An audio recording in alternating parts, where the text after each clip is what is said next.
Hello guys! Cette année, je crée ma boîte. I'm creating my company. J'ai décidé en cet honneur de faire un petit podcast vidéo, un peu toutes les semaines, toutes les 2 semaines, je sais pas, je vais voir, où je vous raconte toutes les étapes de création de l'entreprise. C'est une bonne idée ou c'est pas une bonne idée? Pour moi c'est grave une bonne idée parce que déjà ça va me faire un journal intime qui n'est plus du tout intime du coup, mais surtout ça va me permettre de me plaindre gratuitement à autrui et ça je trouve ça très sain. Prendre un peu du recul, filmer mes aventures, tout ça, je vais partager toutes les galères, comment ça se passe. C'est la première fois que je crée une boîte donc ça promet, à mon avis il va y avoir 2-3 épisodes quand même. Je vous laisse avec le premier épisode qui se passe en mai 2023, dans lequel je vous raconte comment tout a commencé, d'où vient l'idée, qui sommes-nous, parce que je ne suis pas toute seule dans cette aventure, je suis trop heureuse. Voilà, je vous raconte un petit peu tout ça. Pas d'introduction interminable, ça ne sert absolument à rien. Je vous laisse tout de suite avec l'épisode 1.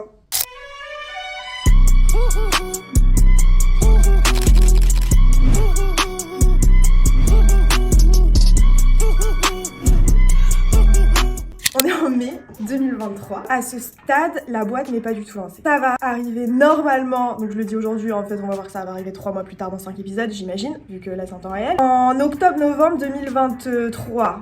D'après ce qu'on estime. On sait qui? C'est moi et la personne avec qui je le fais qui est mon associé, j'ai toujours rêvé de dire ça, qui s'appelle PH. Donc je pense que je vais faire des petits formats de 20-30 minutes. Quoique, j'en sais rien. Moi j'adore les podcasts formats longs. En ce moment je suis à fond sur le podcast qui s'appelle In Power par Louise. Les podcasts durent 1h30 et en fait je les écoute tout du long, j'adore. Je me lève, je me maquille, je prends le métro, j'arrive, j'ai écouté un truc entier sur un sujet trop intéressant qui font émerger des questionnements, j'adore. Ça fait à peu près 3 mois qu'on est quand même sur la réflexion du projet et là on va passer une étape déterminante. C'est pour ça que je le commence maintenant. On arrive à une étape un peu charnière parce qu'en fait il y a un... C'est comme si on est un arc PH chez moi et il manque la flèche. Il manquait la flèche à ce projet qui est le gérant et il se trouve qu'on l'a trouvé et qu'on va le rencontrer en vrai la semaine prochaine. Donc tout commence ici finalement. Tout ce qui était réflexion, on fait des trucs mais sans pouvoir aller dans le concret parce que sans ce mec là en fait on est rien. Ça commence à se dessiner tomorrow en fait. Je vais parler de pourquoi ce projet, pourquoi j'ai envie de faire ça, pourquoi j'ai envie de monter une boîte, le but, le comment l'idée est venue et après on va commencer dans le vif du sujet. Donc comment l'idée est venue? À la base c'est parti d'un Scrabble à Bandol. C'est un bon storytelling en vrai hein. Et je demandais à PH s'il devait monter une entreprise, ce serait quoi? Le mec galérer sur ses lettres. Je me suis dit dans tous les cas je vais gagner parce que je suis hyper forte au Scrabble grâce à une expérience d'à peu près une 20aine d'années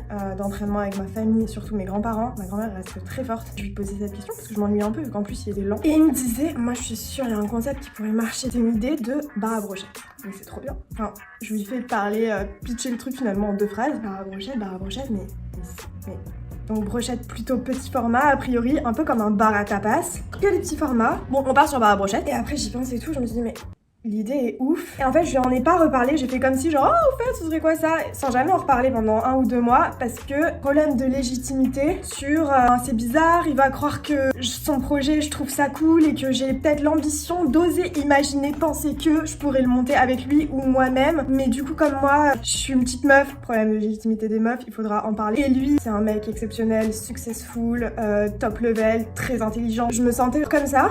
Et j'osais pas dire une phrase qui oserait laisser supposer que peut-être on pourrait faire un truc ensemble, quoi, comme si on avait presque le même niveau. Du coup, j'en ai reparlé après, sans trop d'attente, pour rigoler, alors qu'en fait, au fond de moi, j'y réfléchissais quand même. Déjà, je trouvais l'idée ouf. J'ai lancé des petits trucs, et au bout d'un moment, j'ai dit, moi, mon rêve, ce serait de créer une boîte, vraiment. Et je trouve l'idée dingue. Il me disait, bah, go, alors on fonce. Il me disait, non, mais vraiment. Enfin, on a juste besoin d'une 3e personne, parce que ni lui ni moi ne venons de ce milieu. On a besoin d'un gars, du terrain, qui a l'expérience, qui connaît la restauration, qui a connu les galères et tout.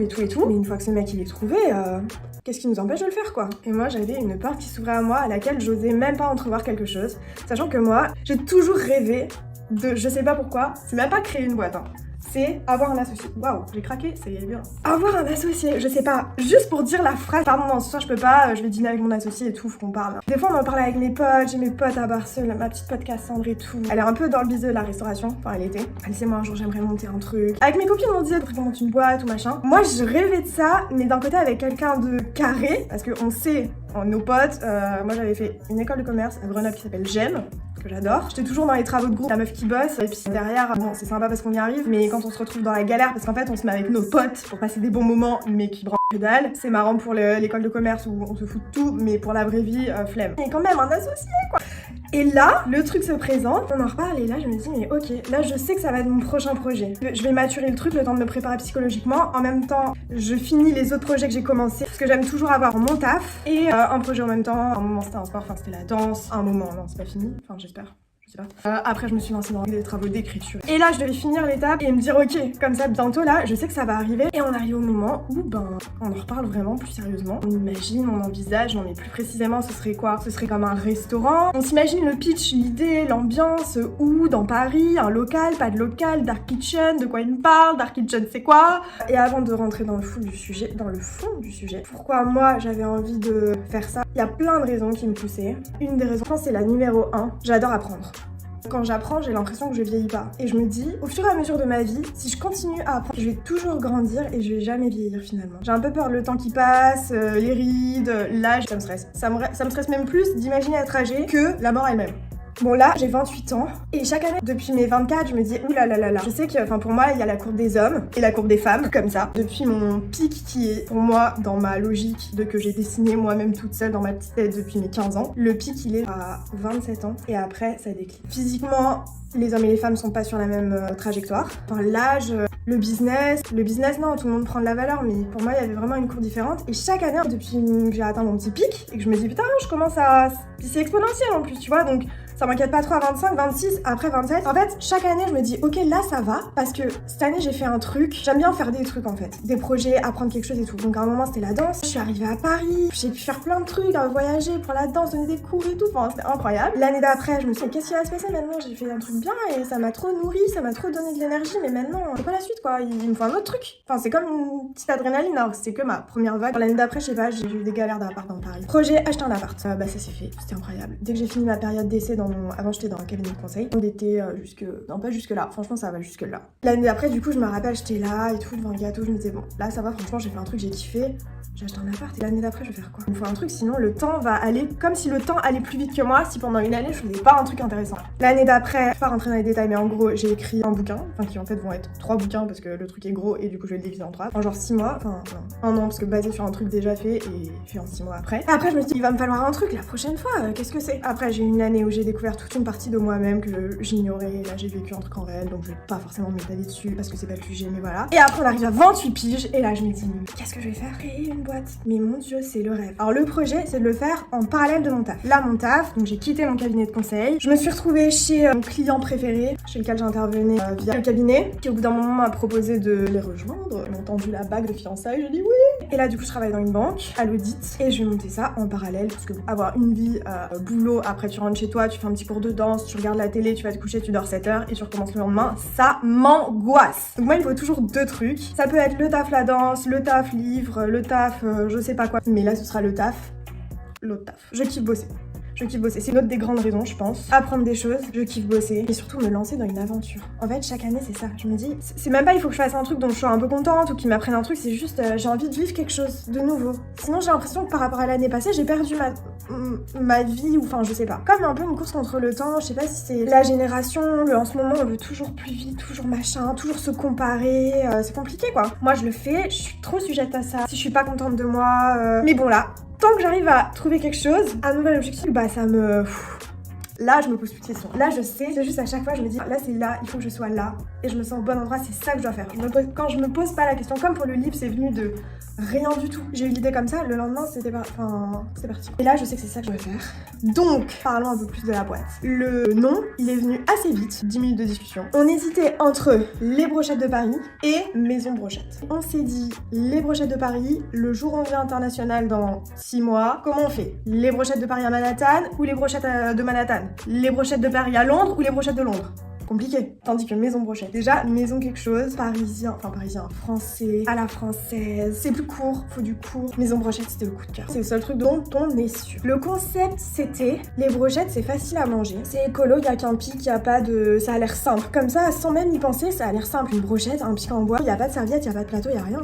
Et puis petit à petit, moi j'imaginais, quand on a commencé à parler, on imaginait le prix de la brochette, moi je disais, je sais pas, 7-8 euros. Et là en fait, j'ai capté que lui, dans sa tête, c'était pas du tout son idée. Et il me disait, non, il faut faudrait que des brochettes à 1 euro ou 2 euros. Alors comme, je sais pas, les burgers à 1 euro, bah là c'est les brochettes à 1 euro. Je dis mais il est complètement taré. Donc le concept c'est plus un bar à brochettes comme un bar à tapas avec un format de brochette de 15 cm. Prenez votre mètre, ça fait 15 cm. Avec que des brochettes, du sucré, du salé, du dessert, du plat, un salé, du chaud, du froid. L'accompagnement, ce sera même pas, il y aura pas d'accompagnement parce que l'accompagnement ce sera des brochettes végétariennes. T'auras la poulet teriyaki et derrière t'auras la courgette champignon ou je sais pas la pomme de terre déroulée en accordéon. Le but c'est qu'avec allez 4-5 brochettes, on a fait un repas complet. Moi dans ma tête, je sais pas, c'était hyper clair. Je voyais le truc mais je dis mais c'est une évidence. C'est trop bien parce que c'est facile à bouffer, c'est adaptable à la vie parisienne. Des fois on mange en marchant. Bon après il y a des gens qui m'ont dit, des spécialistes de la restauration et tout, ils m'ont dit bah non, la France est le pays où on mange le moins en marchant, sachez-le. Donc j'ai dit cette phrase, maintenant je la dis plus mais du coup je la dis quand même et je m'en reprends après. C'est adaptable pour le midi, c'est adaptable pour le soir, c'est adaptable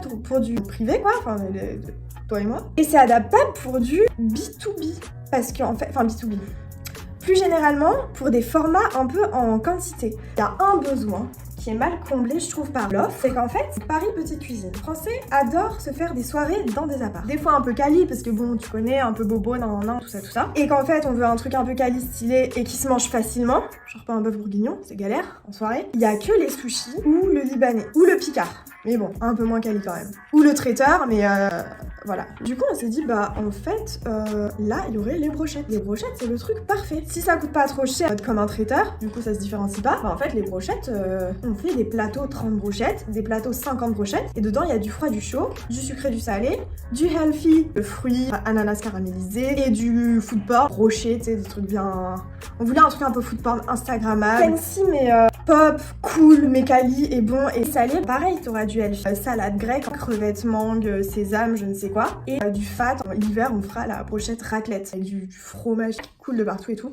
Et ah oui, sachant que j'ai oublié un élément essentiel. Je pense que j'ai jamais fait la bouffe. Je vivais chez ma mère, c'était très bien à manger aussi maman. Après j'ai vécu un peu chez mes mecs. Il y a un qui... Enfin un, comme si j'en ai eu 60, il y en a eu 2. Un qui m'a un peu appris, on faisait des salades mais tout le temps les mêmes, avec 5 condiments, enfin je sais pas, il faisait du sport à fond. Et 5, pas condiments, il me tuerait s'il entendait ça. 5 légumes, concombres, maïs, champignons et tout. Après un condiment et une protéine, ou je sais plus quoi, mais un délire comme ça. Mais du coup on faisait tout le temps pareil. Bref. Et après j'ai vécu à Paris, et là en fait depuis 3 ans, ça fait 3 ans que je vis là, et je ne fais pas à manger. J'ai un peu repris les salades de mon ex pendant peut-être 6 mois. Après, les histoires de changement d'appart en vrai c'est parce que j'avais eu des problèmes de bêtes. S'il y avait pas de bouffe, il y aurait pas de bêtes, c'est sûr. Qu'après j'ai découvert que Paris c'était un gros délire. Du coup j'ai arrêté de faire à bouffer. J'ai bouffé que à emporter. Après j'ai acheté mon super appart, dont je suis trop fière, qu'on a refait avec ma famille. Là, au bout de 2 semaines, ma meilleure amie elle a habité avec moi et au final ça a duré 2 ans. Léa, on t'aime. Là la passion de Léa c'était de faire la bouffe. Donc elle faisait la bouffe. Et en fait moi, bah depuis j'habite toute seule. Et en fait je bouffe au boulot midi et soir. Et il y a une fois j'ai fait une recette que j'ai créée parce que j'adore les oignons grillés et j'adore les pâtes. Du coup je me suis dit, j'ai une idée là. Je vais créer les pâtes aux oignons. Pourquoi personne n'a jamais pensé à ça? Donc bref, les pâtes aux oignons, on va pas rentrer dans les détails mais c'était un fiasco. Tout ça pour dire que moi et mon expérience de la cuisine, on est vraiment à zéro. Beaucoup d'envie d'apprendre, mais vraiment en termes de connaissances et de plein de trucs, on part de rien. À part que je kiffe le travail, j'adore découvrir des choses que je connais pas. Alors là c'est cool vu que je ne sais pas créer une boîte. J'ai fait école de commerce qui soi-disant t'apprends à créer une boîte avec 3 cours de marketing et 2 cours de finance. On part pas avec non plus les conditions, les ressources de fou. PH, de près ou de loin, son expérience dans la restauration est à peu près à... Genre moi je suis à 0, lui peut-être il est à 2 sur 100. Ce qui est pas mal. Cumulé 2 sur 2 ans je pense. Et du coup on compte à fond sur le gérant. Par contre il y a un truc, je dois faire un... Parce que là c'est un peu l'épisode crash test. Le flash dans la gueule. Parce qu'en fait j'ai eu l'idée il y a 4 jours d'acheter un truc. Je me suis dit j'ai trop envie de faire un podcast sur les aventures comme ça, de les galères et tout. Même soit pour moi plus tard ou pour le publier, j'en sais rien. Bah après le pas publier en direct parce que ce serait vraiment très... Alors que le projet n'est pas sorti, de tout partager gratuitement. Mais bon, on verra. Ça se trouve c'est pour moi, ça se trouve c'est pour vous. On va t'appeler toi dans nos relations. Je pense que ce sera vachement bien. Il y a un truc qui me fait rire aussi et c'est ça qui est nouveau.